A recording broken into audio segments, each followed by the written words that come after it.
And you're up, Lee. Hi, I want to thank everybody for coming to the last Guerrilla Lit reading series of the season. We have 3 great readers for you tonight. So let's just get right to it. Our first reader is Sari Rosenblatt. She won the Iowa Short Fiction Award in 2020 for her collection of short stories, Father Guards the Sheep. Many of the stories in the collection were previously published in the Iowa Review and won awards from Glimmer Train, New Millennium Writings, and the Nimrod International Journal of Prose and Poetry. Father Guards the Sheep has received starred reviews from Mother Jones, Chicago Review of Books, Lit Hub, and Electric Literature. Please give a warm welcome to Sari. Hello, everyone. I hear the applause. Thank you. Thanks, Guerrilla Lit, and Marco, Lee, thank you so much. I'm going to be reading, you're going to be hearing 2 novelists reading, but I'll be reading an excerpt from a short story from my collection, Father Guards the Sheep. And the story I'll be reading is called Communion.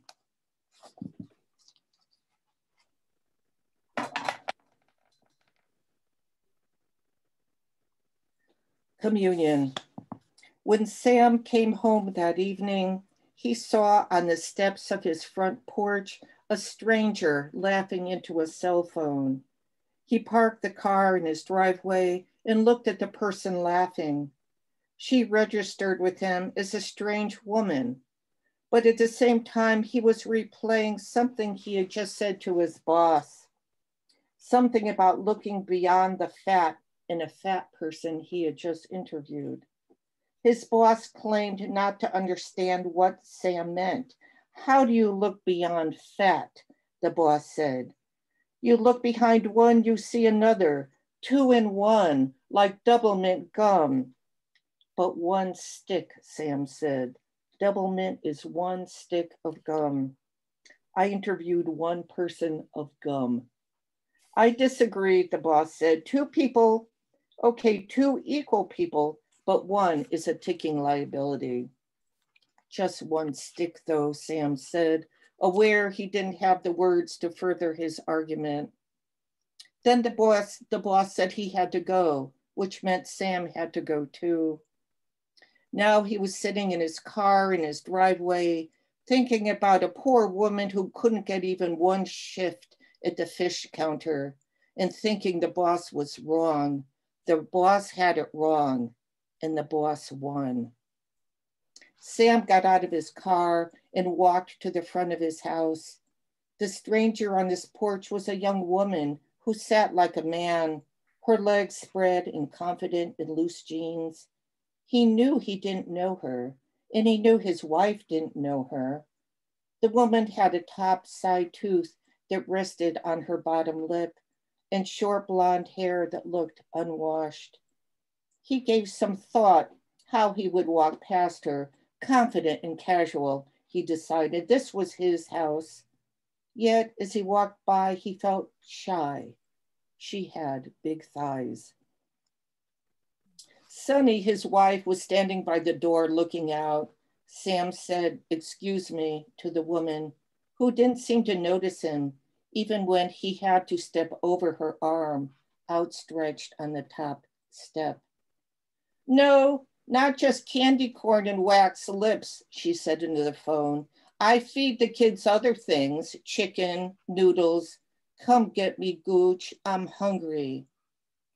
Who's she? Sam whispered to Sonny, his wife, as he walked in the front door. My God, Sam, I know, she's so sad. Sonny was whispering because they were in the front foyer, close to the front door where the woman was. She's a mother I run into at Peasley School. Sonny's whispers were full of faint hisses and S sounds, the sound of someone chewing and popping gum. Because he couldn't understand what Sonny was saying, he tried instead to read her face. Her light brows rising, the slight bulb at the tip of her nose turning red. She walked by the house as I was shaking out rugs, Sonny said. Sam didn't get it. He had the idea of putting his whole head into her mouth to understand her. What? He said. Well, she said her car is broken and her hip is smashed. She unloads steel doors at Home Express and a steel door fell on her. Why is she on our steps? Sam asked. Well, she was on pain meds because the steel door crushed her hip. The meds made her high and she crashed her car. Now she's walking home from the body shop. Why is she on our steps? She's trying to make it home. She's tired and her hip hurts. I told her to sit and I'd bring her a soda. Sonny had her hand on Sam's shoulder and had her mouth to his ear so she could whisper. Her breath was like a yellow buttercup. He thought of girls putting buttercups under his chin and asking, you like butter? He loved butter. What are we going to do with her? He asked. I'll give her a soda and offer her a ride. So get the soda. I don't know if we have soda. Then what are we going to give her? All the whispering made him realize he was dry, thirsty, and likely had bad breath. Do I have bad breath? He asked Sonny. No, she said in a breathy whisper. He loved that he could ask her if he had bad breath and later ask her for butter. He could say, do I smell? Am I dirty? And she'd smile and say, oh no, or no, with a swooning roll of her eyes as though she was ready to keel over from the smell of dirt. But he couldn't whisper more questions now because the whispering was hard on his throat and he was thirsty. He wanted to talk normally. He wanted dinner.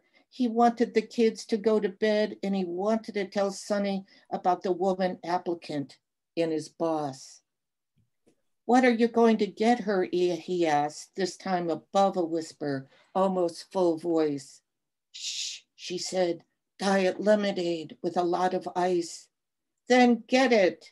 He was getting angry now. He walked from the foyer into the dining room where he put his briefcase on the table, his jacket on the back of a chair. Sonny went into the kitchen and opened one cabinet after another.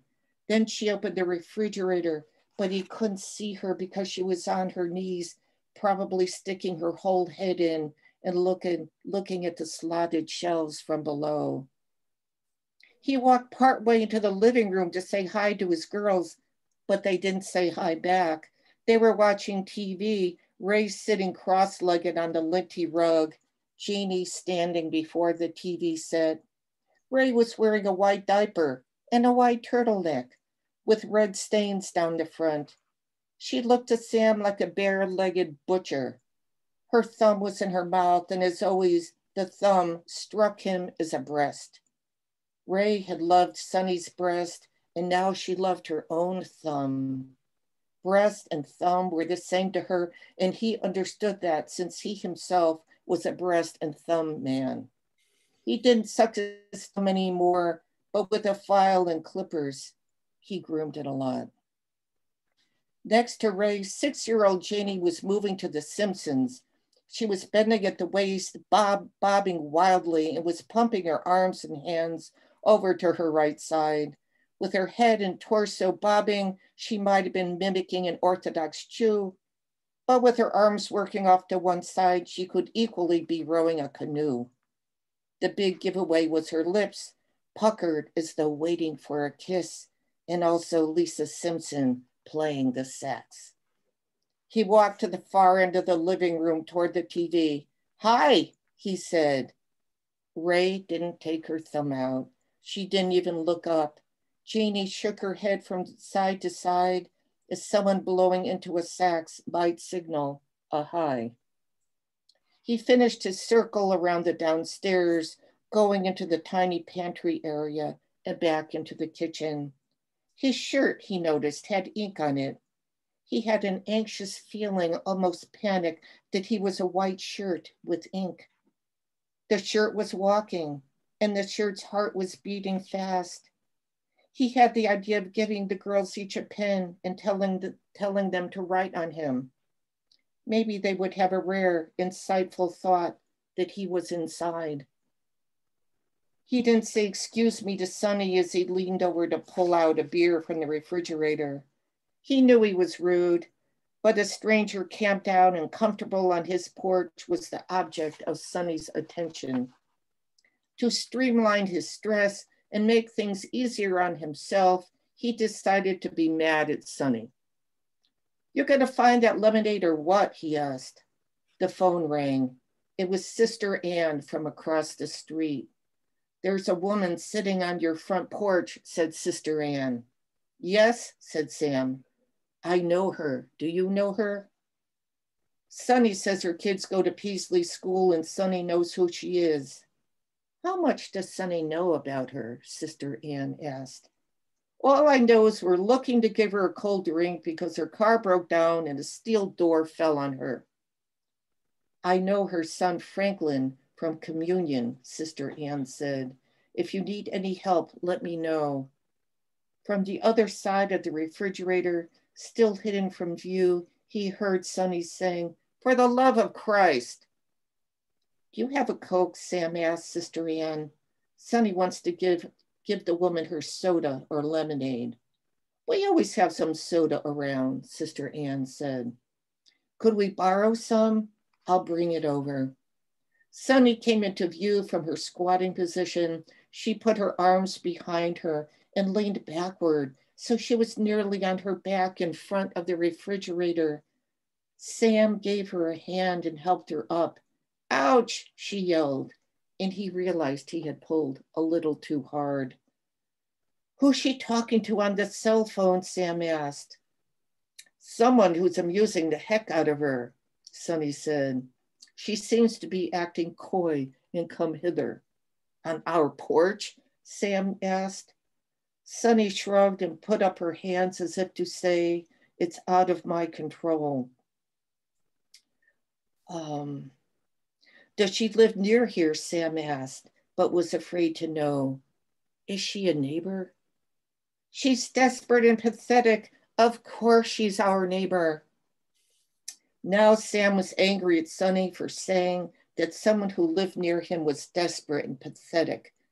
For so much as saying he had made a bad choice buying this house, for suggesting that anyone who lived within a 2 to 3 mile radius was a recognized deadbeat. His father didn't flat out tell him not to buy this house. He had said instead, "Use your head, think.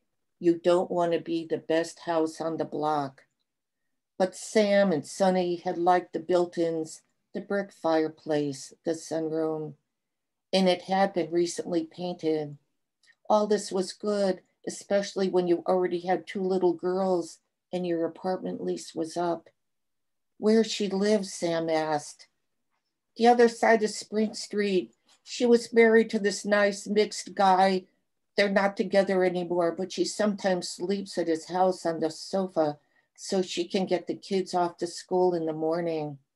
She herself is staying with some woman who I think takes care of her." Sam felt she had this information and was bullying him with it. He shook his head and felt the very top of his skull, the crown, aching and throbbing. In books, You always read about a throbbing penis, but it was his head that throbbed. Eventually, he thought the pain would work its way down and his penis would have the headache. One day he'd be at work and blurt out, "Man, my penis has a throbbing headache." "Tell me again exactly, why is she here?" he asked. I'm gonna stop here. The story continues. The story in this collection is called Communion. So thank you all. Thank you all for listening. Thank you so much, Sari. Sari's book is available on Bookshop. All the authors, we put in the chat section, all their work that's available. Our next reader is Alice Kaltman. She's the author of the story collection Staggerwing, the novels WAVEHOUSE, The Tantalizing Tale of Grace MINNAUGH. Did I pronounce it right? MINNAUGH? Got to unmute myself. It's MINNAUGH. MINNAUGH.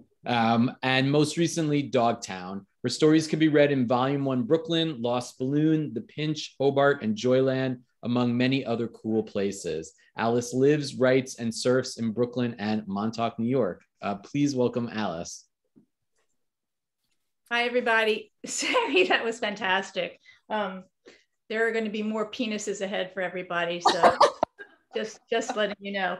Anyway, I am going to be reading from my newest book, DAWG TOWNE, and I'm going to do something a little bit different than I usually do. It's a 6-character, well, it's actually a 7-character book, and each section of each person or character has very short sections. And usually what I do is I read an entire section of a character, but sort of in early celebration of Halloween, sort of shake it up for myself with these sort of Zoom readings. I decided to just give you like a sampler of each character from their first sections in the book.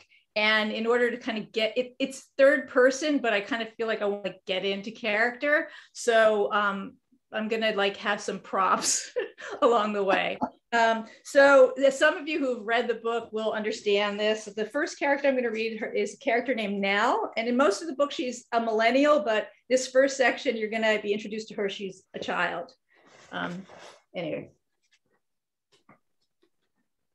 Nell's playmate. Nell was a sickly child, sequestered often in her bedroom, surrounded by toys that only intrigued for so long.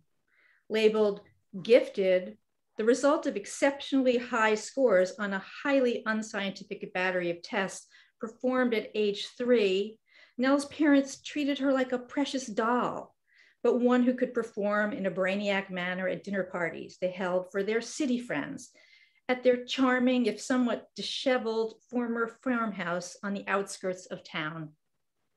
Her father, Professor Lawrence Delano, an eminent legal scholar, took credit. His genes must have been the reason Nell could multiply 6-digit figures in her head by the age of 5. But a gifted child was a restless child. Nell needed constant stimulation, higher hoops to jump through, more complex word jumbles to grope in order. Nell, the seeker and finder of the answer, the key, the golden nugget. She was also always successful in the end. Nell's head was too big for her body, a scrawny frame kept that way by her preference for foods on the spectrum between blue and purple. This meant lots of blueberries, blueberry-flavored yogurt dribbled over blueberries, a bit of blue corn, red cabbage, the occasional beet, and blue cheese smeared on purple potato chips. And though adults might find her beautiful in an ethereal wood nymphy way, other kids thought she looked like a wizened troll, what with that long mane of unruly rust-colored hair, all those freckles, and those spooky, all-knowing eyes. Nell had a way of looking at you with a gaze that unfurled. Suddenly you were caught in her spotlight, held there, examined, potentially discarded. Okay, that was Nell. Moving on to our 30-something new dad, quasi-hipster Abe. everything and nothing. To each his own penis, whispered to Milo, as his toddler son lay spread-eagle and oblivious on the changing table. Milo diddled his pink nubbin and stared up at the cars, trains, and planes mobile hanging over his head while Abe wiped away the carrot-infused poo. Milo was only 3 days old when Abe first uttered this private benediction. So tiny, Abe could cradle his son's sacred skull in the palm of his hand, while Milo's body slumped like a hacky sack along Abe's forearm. There had been no moel, no ceremony, no double-edged knives. After 2 sleepless nights, Abe and his wife Claire had laid the issue to rest. Abe could care less if his son had a penis like his own.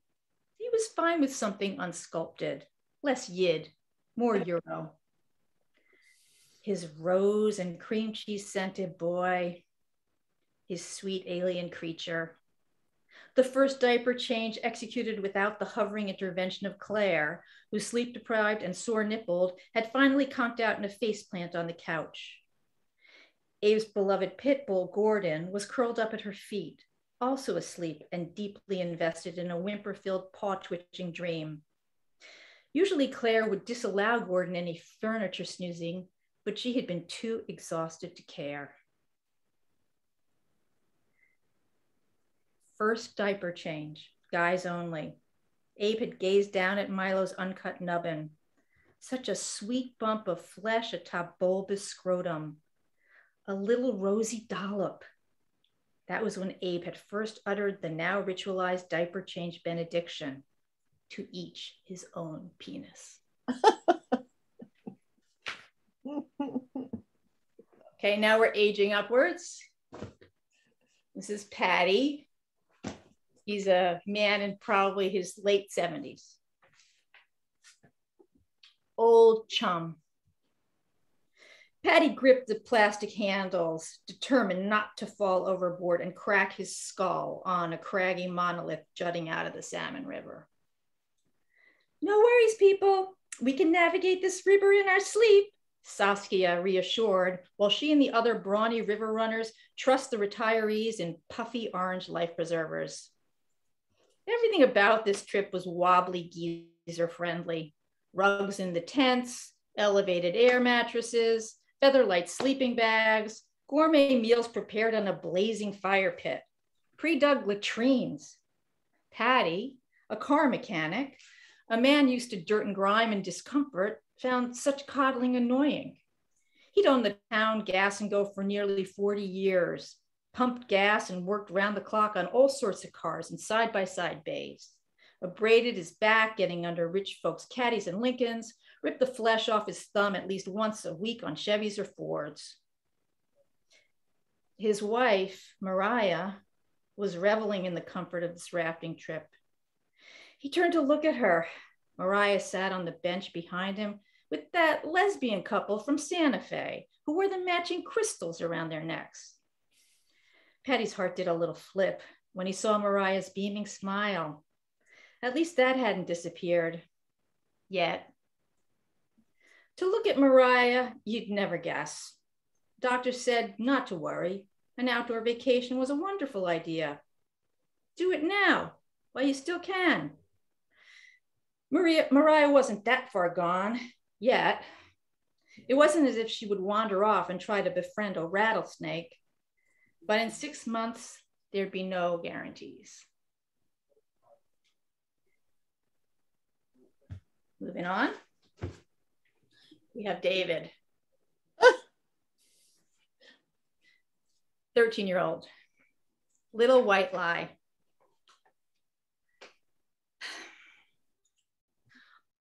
On the morning of his bar mitzvah, David Lewitz stood in front of the bathroom full-length mirror.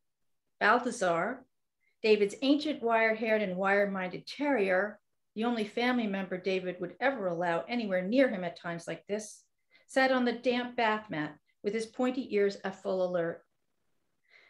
David turned sideways and swiveled from the waist up, like a starlet photographed on the red carpet. With pursed lips and his head in a come-hither tilt, He imagined himself wearing a little black dress. His body was still a scrawny asexual thing, so the imagining didn't require much morphing. Today, David would become a man, yet he felt more like a woman than ever. The last year had really sucked.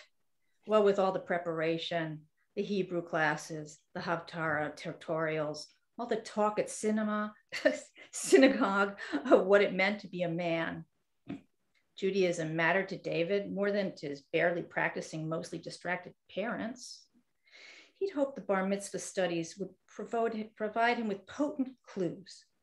Hoped that delving into the faith and Jewish law would ground him on one side of the gender fence or the other, but all it had done was open up more questions. What was David? He didn't know for sure yet. Honestly, everyone turned him on. Girls, boys, women, men. Nell, his 20-something former piano teacher. She was lovely and willowy, a bit disheveled, half incompetent, but smelling of lilacs. Rabbi Levinson, the youngest rabbi at Temple Emmanuel, with his beautiful smile and his hairy forearms. Gwen Harris from bio class, with her early boobs and bossy pants personality. David loved looking at boobs, all of them, but was that because he wanted to pair himself or because he wanted to squeeze someone else's? All David knew was he wasn't a man. He had no urge to be manly. David felt like an unman, if that was a thing. And now we're moving on to David's mother, Lucinda, who doesn't have a headdress, but she has something to kind of change her mood. She has a lot of this in the book. So it's a good prop for her. There goes the neighborhood. Lucinda was glad someone had finally bought the old Kearney mansion across the street. She knew that as wonderful as the Kearney place looked from the outside, the insides were decrepit, on the verge of total collapse. Lucinda was a lover of all things elegantly historical. One of the few qualities she'd inherited from her Southern belle of a mother that Lucinda hadn't tried to shed when she'd escaped Atlanta for the Northeast. It pained Lucinda down to her pinkies that a potential gem in the crown of town landmarks might end up destroyed by the next snowstorm, or worse, demolished by an overeager, tasteless designer builder, like her ex-husband, Dan, who'd had his greedy, beady eyes on the Kearney mansion the entire time they'd lived across the street from the place. Thank God Dan and his girlfriend / business partner, Rachel, had finally moved out of town. Lucinda felt their absence like fresh wind against newly scrubbed skin. No more worrying about awkward sightings at local restaurants. No more surprise visits to pick up Dan's boxes of hoarded nostalgia from the basement. Granted, she did need to deal with Dan regarding their son, David, and would have her fair share of her ex and his puffball girlfriend later that day at David's bar mitzvah. But for the most part, Dashell Construction did all their wheeling and dealing further north now, sliming their way around the village, out of Lucinda's stomping grounds for good. And last but not least, we have Brady Cole, quasi-washed up movie star. But I don't think I can read with my sunglasses on, so you'll just have to, I'll put them up here. Okay. Okay. Up the Tamago.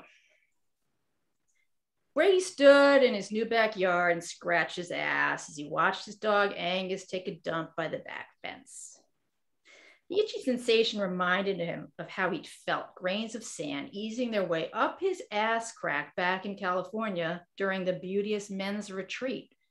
How he'd shifted his weight to the left, trying to avoid any skin-to-skin contact with Harold, the hirsute sweaty guy sitting next to him in Tamago's beauteous men's music circle.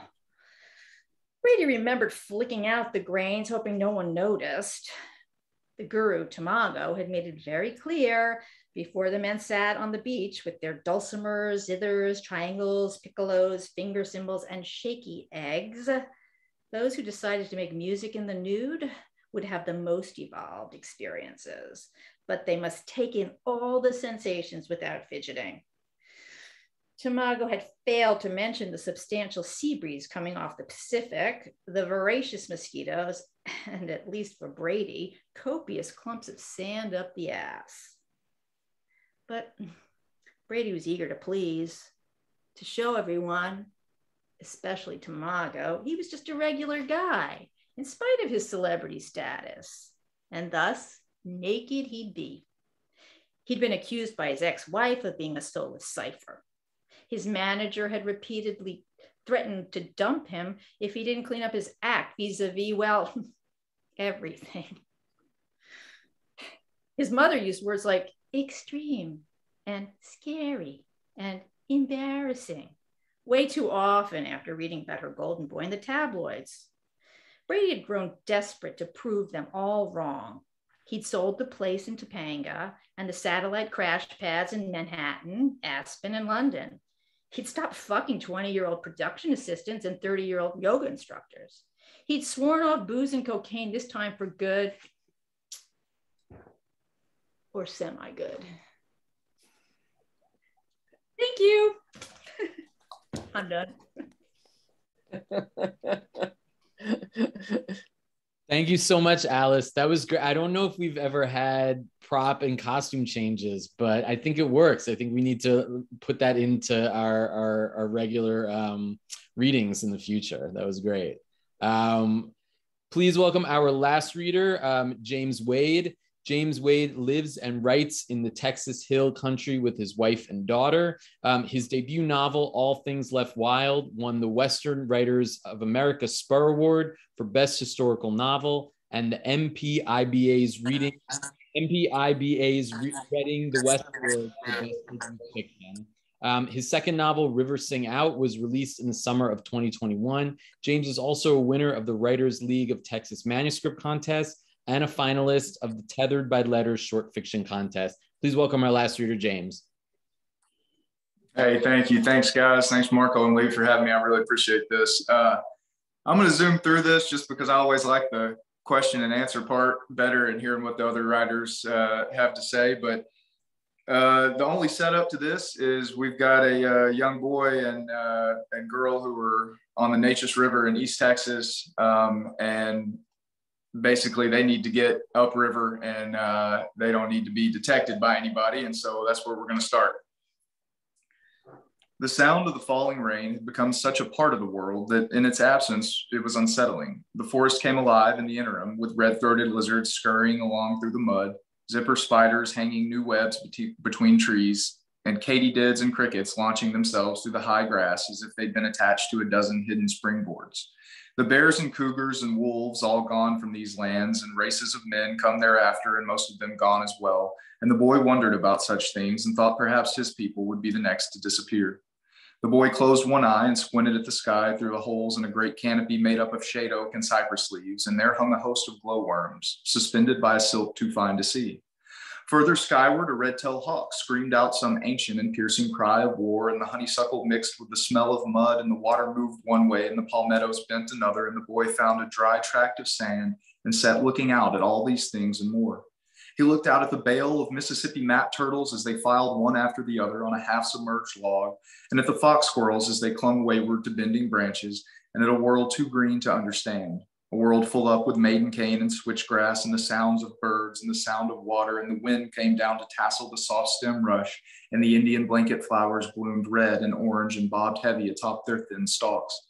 The barnyard and the brown seed grasses crawling ashore from amid the waiting willow reeds, and all of the bottomlands mantled in such a state, and the boy gave thought to how any place else would not be this place, not be this color and this smell and this last bit of truthfulness.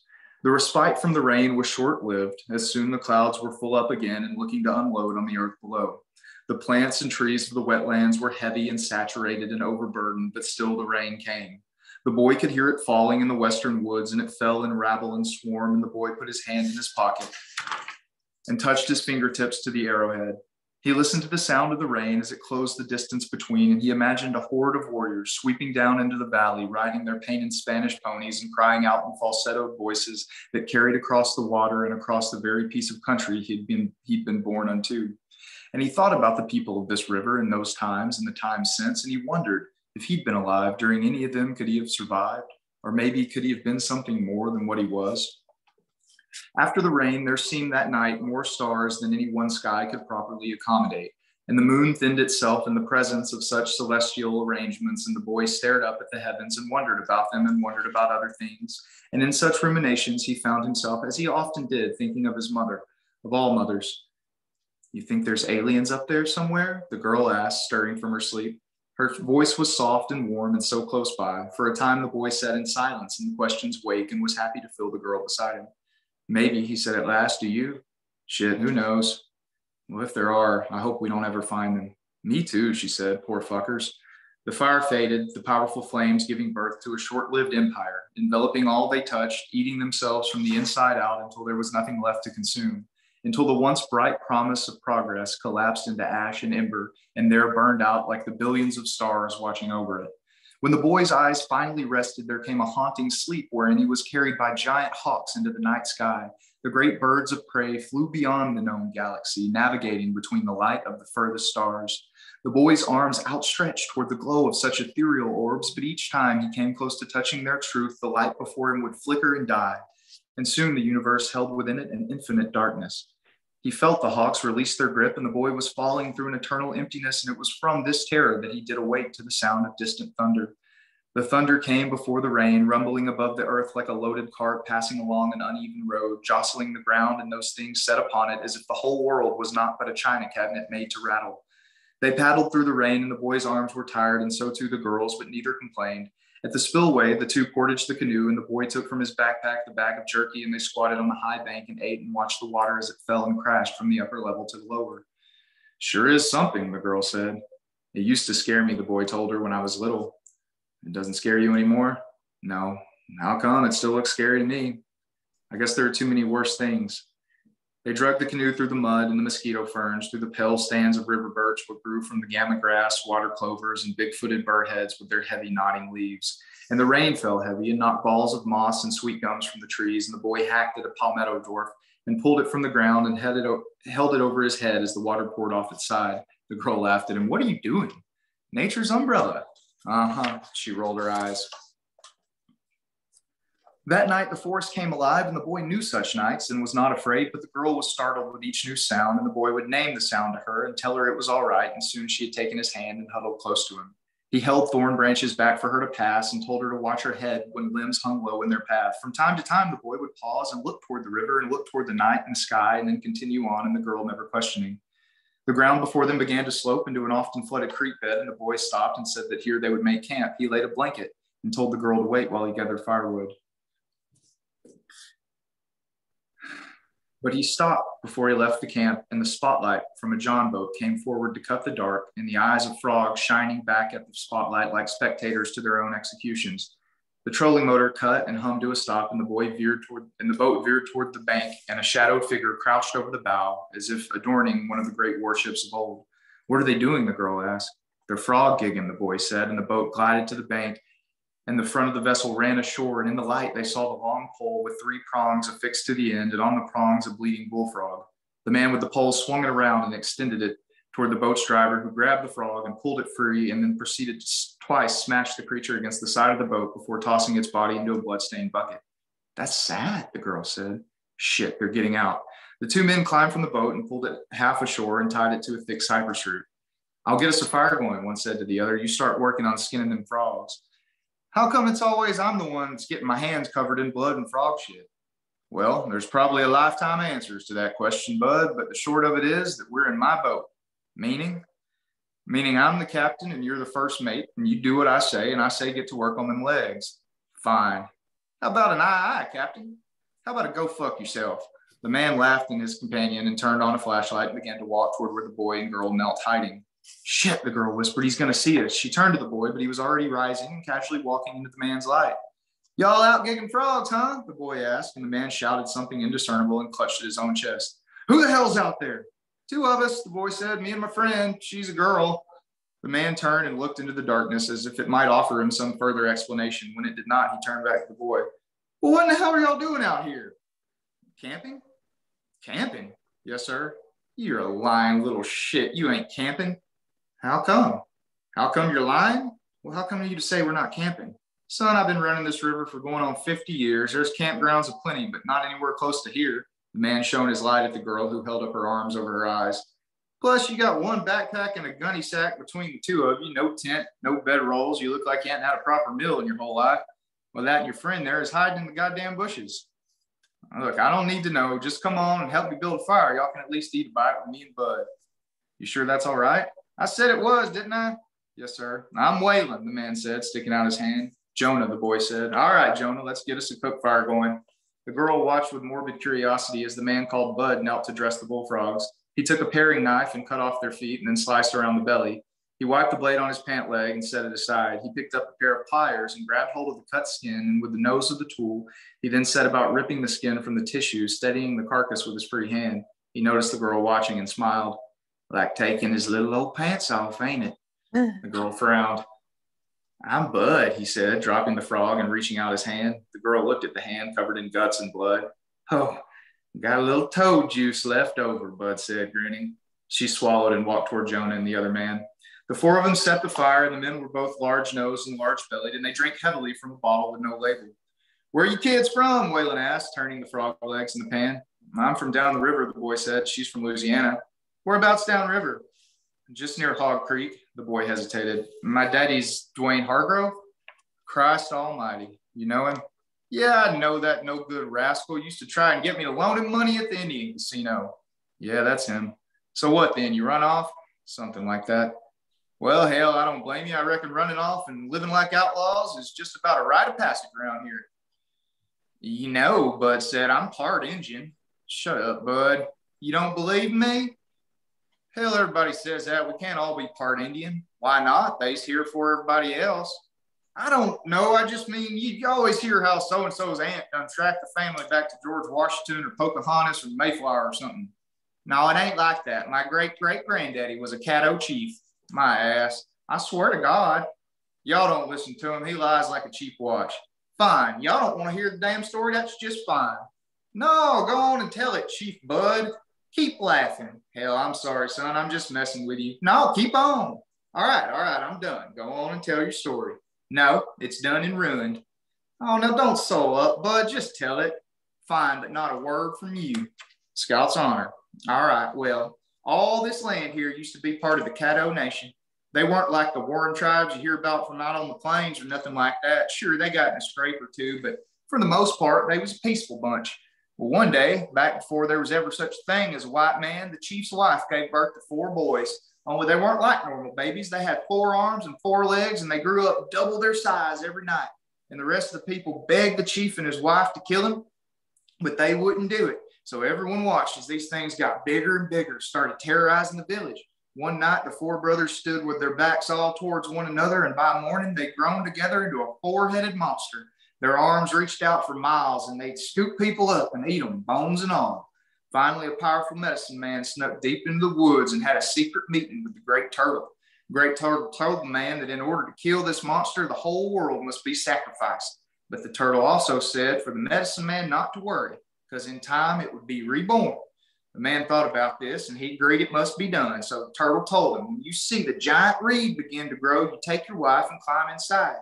Well, some days later, with all the earth being tortured by the 4 brothers who became one, the medicine man saw a reed growing larger than all the others. He took his wife and hid inside of it as it grew.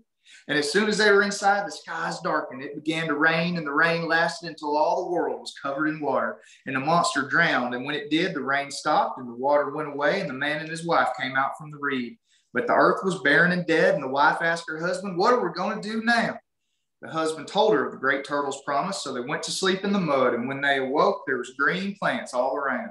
Then they slept a second time, and when they opened their eyes, there was animals eating the plants. So the earth returned to them, but with one big difference. The monster had been washed away somewhere out to sea, but when it first sunk, all them arms and legs and everything made a bunch of ruts in the ground. The water filled them all up, and that's the very river we're on this evening. God damn it, Wayland. What? Hell, it's all horse shit. Why didn't they just shoot about 1,000 arrows into the big son of a bitch? It don't make no sense. It's a story. It ain't got to make sense. Well, the Shawnee got a different story. I like theirs better. Something about a water panther. You don't even know the story. I know it's better than yours. I like the story, the boy said. See, now there's a man who knows a good tale when he hears it. You young'uns want some frog legs? They looked at each other, the boy and the girl, and both declined. Kids these days don't even know fine cuisine when it's right under their nose. Thank y'all.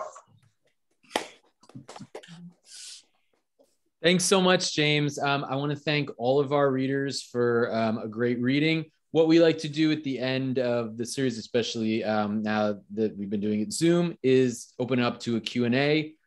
Anybody who has any questions for the readers, just type it into the chat and I'll read it out loud. No questions off limits, I guess. Yep, here's an email. Let's see. I'll start it off. What were some of your influences when you were writing your respective works, whether books or even beyond books? I can talk a little bit towards Dogtown, just because generally I don't have anything to say to this question when people ask me about my books. But I had read Mr. Monkey by Francine Prose, which isn't a book that many people have read. But she had done this thing where she also had like a bunch of separate characters. Their sections were much longer than the sections of mine in my book, but there was something about how she moved from storyline to storyline to storyline that really influenced me with this book. I love Mr. Monkey. I recommend it to anybody who's a Francine Prose fan or not. I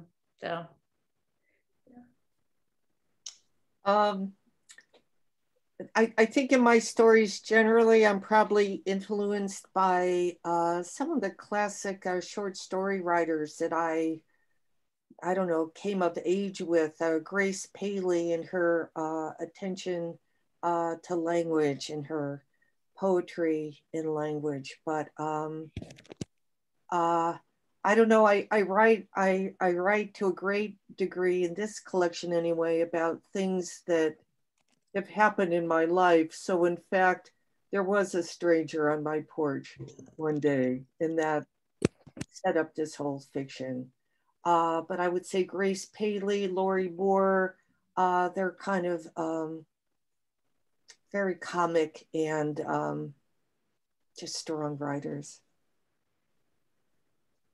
Yeah, for me, it's my writing's kind of all over the place in terms of my first book was a historical Western, and this is more of a modern Southern Gothic book. But it's, you know, Texas in general, Texas writers like Larry McMurtry, and even though Cormac McCarthy's not from Texas, he was here for a little bit, so we're going to take him. But yeah, Flannery O'Connor, her short stories, I study a lot of that for dialogue. And then just, you know, I grew up in East Texas. We had a great oral tradition, you know, of telling stories around campfires. And so I kind of let that work its way into the books. But really it's Stephen Graham Jones, another semi-Texas writer that we're going to take from everybody. He said that he likes to read so much fiction that he has no choice but to vomit it up. And that's kind of how I feel. I mean, I don't think I've ever read a book that I wasn't influenced in some way by, even if it was what not to do or something, you know. That's kind of the lifeblood of writers is reading. So we have some questions, one for each of you. The first is for Sari from Russell. How did you come to name your book Father Guards the Sheep? Father Guards the Sheep, the title story in this collection is called Father Guards the Sheep. And really it's from a German lullaby, sleep, baby, sleep, thy father guards the sheep. And the answer actually gets very complex, but I'll just say that thematically, the book is linked by fathers, you know, fathers who are guarding the sheep, and maybe in some ironic way or comic way. So the father in this story is really He's kind of guarding his children in his home. But the story is linked by fathers. And I think you just have to read the title story, Father Guards the Sheep, to get a better sense of it from that particular story. The next question is from Celine for Alice. She would like to know how you came up with the concept for DAWG TOWNE as well. So DAWG TOWNE came to me because I had written a short story called Gifted and Talented, which was about Nell. And basically what happens is Nell is sort of like a twisted up millennial, I guess. She's now, I mean, she was a 20 something, I should call her now. And she started to sort of steal dogs because she thought she was saving them. And so I had decided that when felt like it was time to write a novel after sort of having so much fun writing short stories for a while, I thought, oh, what would happen to the people that she stole the dogs from? And then I had this idea that I would kind of create this town filled with characters, and somehow, again, after reading Mr. Monkey, I thought, oh, I'm going to do like something like that. But I kind of did this thing where I decided it was going to be, I thought at first it was going to be like a novel in Flash. I was going to write really short sections. So I kind of just kept writing the story forward without an outline or anything. And I actually used 3 of the characters, David, Abe, and Patty, were also all from a collection of Flash fictions I wrote called Stages of Man, which was originally, well, the Gifted and Talented first came out in Hobart, and then Stages of Man was in Bull. And so I really loved those characters, and I wasn't done with them yet. So they put them in the story, and that's how it kind of all came about. So Lucinda and Brady were new characters. So. This is a question from Kay to James. James, how long have you been writing? I mean, you know, I guess the writer answer to that is like, oh, I've always written, you know, I wrote a lot when I was a kid and stuff, but really I haven't been serious about it probably until the last 5 or 6 years. I worked for a newspaper and did a lot of journalism type writing, but I mean, that's so far removed from fiction. But in 2015 or 16, I started writing short stories, trying to get published, like, you know, kind of taking it seriously. And then in 2018, I wrote All Things Left Wild, my first novel. This is a question for everyone from Deidre. It's how long did it take to write your first book? So James, you could start since you're already talking about length. Yeah, absolutely. So in 2018, my wife and I we had quit our jobs in Austin and had moved into our camper full time, and we're traveling the country. And you know, kind of the excuse for writers is like, dude, I don't have time to write. And so my wife kind of called my bluff on that and was like, all right, now you have all the time in the world. And so with that time and with that trip, I wrote All Things Left Wild. I started it in March, and I was querying agents with it finished by like July. So, I mean, it didn't take long at all. Now everything else I've written since then has taken a lot longer, in part because when I was writing it was the first manuscript I'd ever written. So I didn't know what I didn't know, and didn't know how bad certain elements of it probably were. Alice, what about you?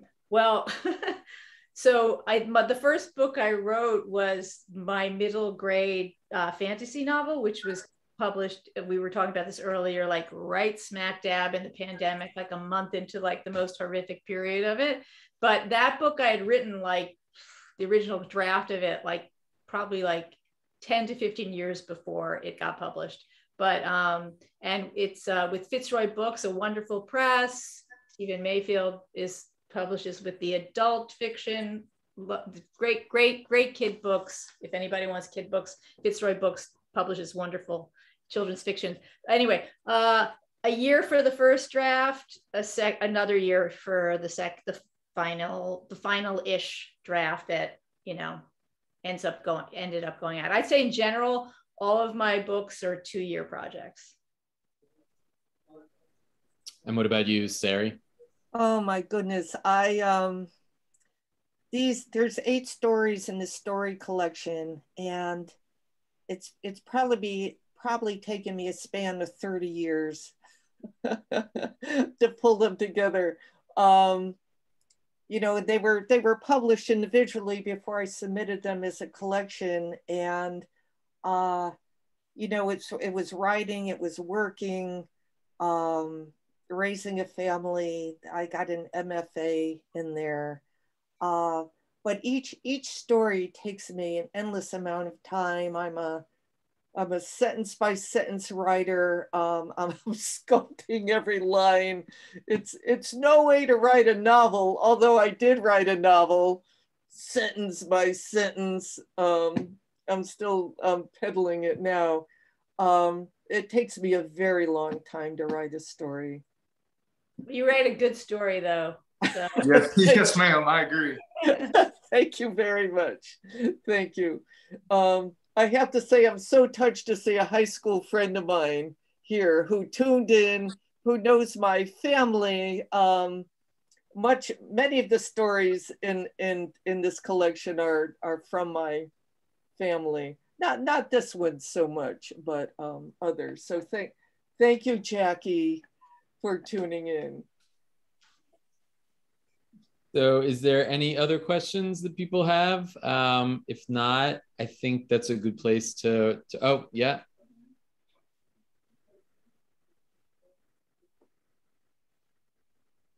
You have to unmute. Type it, just type it. Oh, there you go.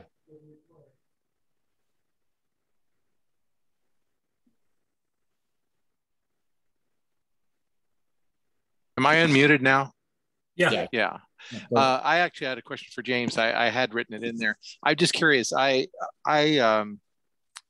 started out as a creative writer, and then I went to medical school, and I didn't write fiction for 20 years, but I wrote a lot of scientific stuff. I was writing for the medical and scientific literature. It really shaped my fiction when I went back to it. And I'm curious about your experience as a newspaper writer.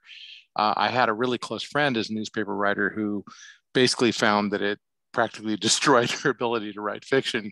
But she was like Sari. She was a sentence by sentence person. I'm kind of a swooper, you know. I just get the big picture down and then figure I can fix it later. So I'm curious for you, how did newspaper work shape your fiction? Yeah, I'm going to agree with your friend. If anything, it hurt it a little bit in the beginning because I couldn't, you know, I mean, it's the inverted pyramid and it's being short and choppy. And for me, I subscribe to the Faulkner McCarthy style of long sweeping sentences. You know, I like that Faulkner can use one sentence and he can use 80 words, whereas Hemingway would do 80 words in like 8 or 9 sentences. But, you know, and neither one's right or wrong. It's just kind of a preference thing. And so that was far away from journalism and newspaper writing. And I think it's doable, or it was a little easier to go from journalism to fiction than it would be to go from fiction to journalism.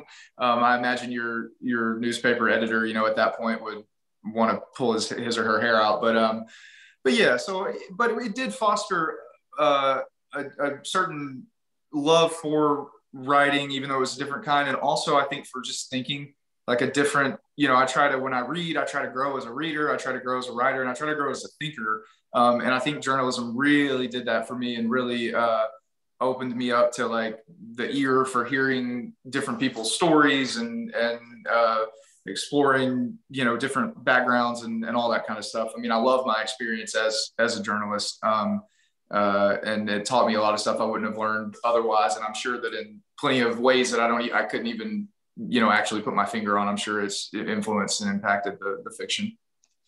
You think it shaped the way you compose the stories, your sense of composition and balance? You know, maybe if it does, I wish that it would work a little fucking harder and do that a little more.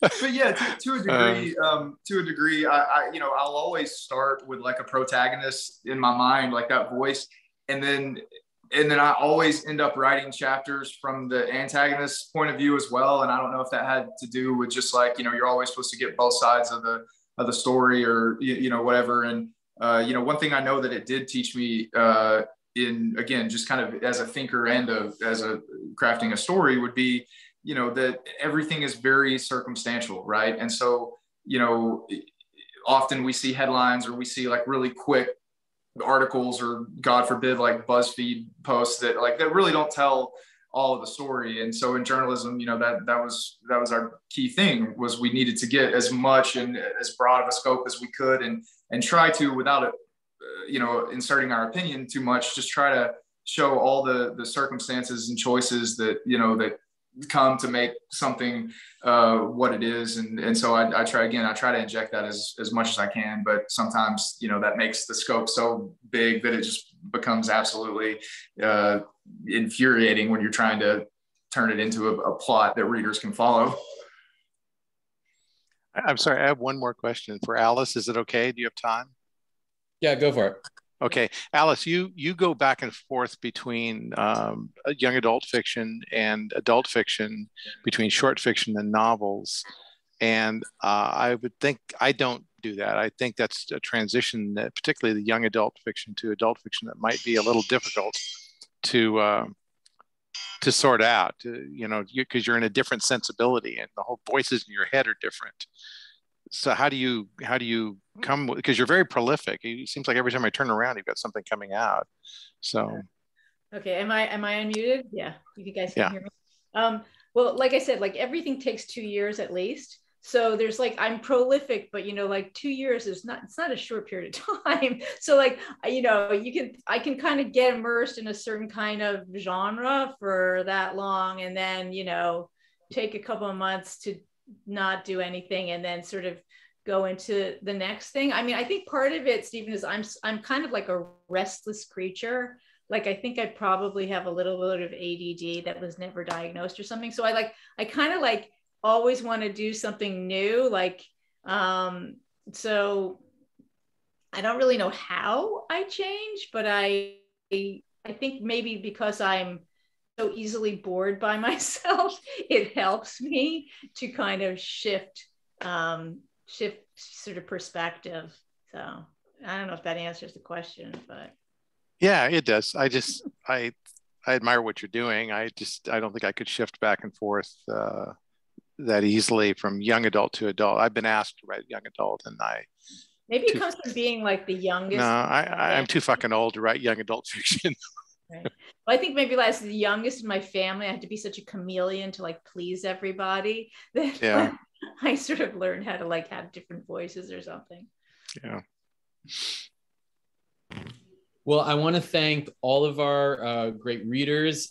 Please, in the chat section, purchase all of their works. And I want to thank everybody also for attending our last Guerrilla of the season. We will be back in the spring in person on Zoom. You know, who knows? I'm hoping in person, but maybe we could also get like a hybrid situation, because I think it is really cool that people not just in New York City get a chance to participate in Guerrilla as well. So we shall see. But again, thanks to Dixon Place and everybody for coming out tonight. Stay safe. Thanks, everybody. Bye. Thank you, guys. Y'all were absolutely wonderful. Oh, cool. Thank you. Thank you. Good night.